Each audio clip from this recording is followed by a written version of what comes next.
I think most people remember from med school the crab mnemonic, right? But I'm sure life is very messy and people are very messy. And so I was wondering if you can tell us the typical illness scripts, sure, but then ways that you've been surprised how people present, and now you're like, next time I see this, I'm on the lookout. Oh, Can you give us some uh, cases that you're like, I want people to keep this in mind yeah, I could just coming on list our off route? from my head the times when I would order the spep, upep, and free light chain and just really go after it. One will be suspected myeloma. So anybody with lytic bone lesions, I'm thinking myeloma unless proven otherwise, and I'm getting that done. And if it's negative, then I'll do a bone marrow, and if that's also negative, then I'm biopsying one of the lesions. So anybody with hypercalcemia is suspect, particularly if they have the lytic bone lesions. Usually, you don't have high calcium without bone lesions. So, in those people, I would be more worried about parathyroid or hyperparathyroidism or something like that. For anemia, unexplained normochromic normocytic anemia without any other reasons to explain it, one of many, many things could be myeloma. But oftentimes, in those situations, hematologists are called on to do a bone marrow because someone is telling them there's no Coombs test that's positive, there's no B12 folate iron deficiency, there is no renal failure to explain this. So it could be like an MDS or a bone marrow process that's going on. So sometimes I've diagnosed it after the bone marrow. We are surprised, like we did the bone marrow, and we say, lo and behold, 25% plasma cells.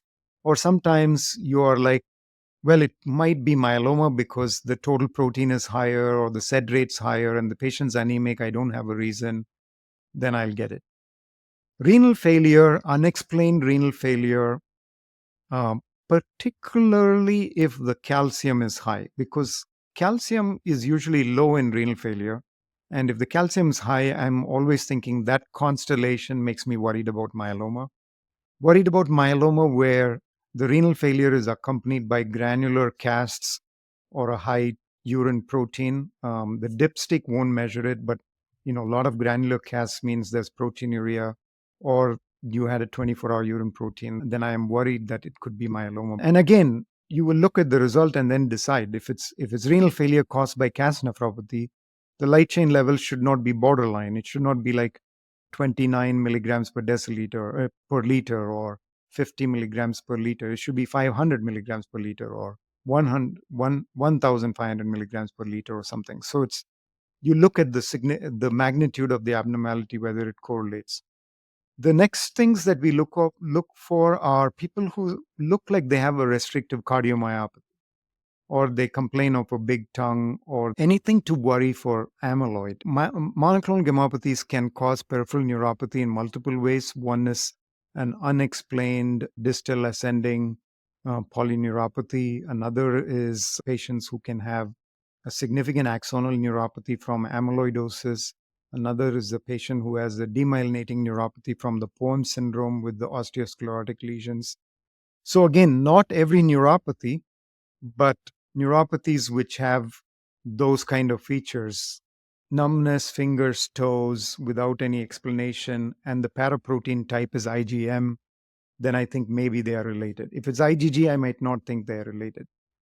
So, suspected myeloma, suspected amyloid, suspected Waldenstrom's. So, you should think of it in unexplained hyperviscosity and so on. I think you think of all the ways in which plasma cell disorders can cause a real problem, and in those situations you will get the test. I think it seems like there's a lot of nuance and some experience and kind of knowing uh, when it smells like multiple myeloma or smoldering myeloma, when the general internist should really be referring this patient to hematology. What are the kind of go-to things that you should be looking for that you would like to now see the patient? Right. And in you two parts to your question. The first part actually is like really good point that you made. It's very easy for me to sit and say, "Oh, I'll order the MGUS on SPEP only if I suspect myeloma or related disorder." But the general internist who's not seeing that much myeloma, who doesn't know when to suspect, or amyloid, doesn't know when to suspect. So I would just say the number of times I order an spep may be less than the number of times a general internist might order one, just because of the degree of suspicion. It's okay to order. I mean, if you're not sure, just order it. It's an easy, simple test, but just know how to interpret it. Like I told you, when the test comes back, just if it's a small IgG MGUS and the light chain ratio is normal, you're kind of reassured. If it's a small IgM MGUS, you're reassured, particularly by then if you have the correct answer. If it's a small light chain MGUS with a ratio less than 8, you're reassured. And you can just basically decide, I'll just recheck in 6 months. If it's going up, then I'll refer. Otherwise, I'm just going to reassure the patient. All the other patients, we actually recommend that you refer, because a bone marrow is needed and a bone survey is needed. And so you can refer patients who have IgA MGUS or big IgM, IgG MGUS, and tell them that, tell the hematologist this is a new diagnosis of MGUS. We ordered it because we thought it might be myeloma or amyloid. We don't think that's what it is, but we still think you should work it up to make sure we are not missing anything. And that's completely fine. Great. And I think one additional question from that is there any additional workup, such as a skeletal survey, that you would prefer the general practitioner order before they make the appointment so that they have that information for their appointment with hematology? I think it depends on the resources and how easy it is to get these tests.